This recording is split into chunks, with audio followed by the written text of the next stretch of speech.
हसायला काय झालं? अरे ही आजकालची पिढी स्वतःला महाराजांचं मावळं मानतात. अरे मग चांगलं आहे की. अरे काय चांगलंय. अरे स्वतःला मावळं मानणार यांची शिवभक्ती फक्त शिवजयंती आल्यावरच. इतर वेळी तर यांच्या मुखात महाराजांचं नाव बी नाही. अरे महाराजांचं नाव तर नाही, निदान त्यांचा इतर तरी पाळा. आपलं राज मानतात आया बहिणीची इज्जत करावी. आणि हे काय यांची ती काय ते सोशल मीडिया. सोशल मीडियावर त्यांची इज्जत काढतात.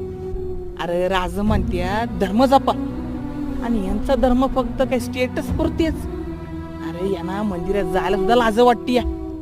अरे ज्या गड किल्ल्याने हे साम्राज्य घडवले, ज्या गड किल्ल्यानं आपण आपल्या देवाचं मंदिर मानतो, त्याच गड किल्ल्यावर हे कचरा करतात. आणि हे मावळं, अरे हे तर खोटे मावळे.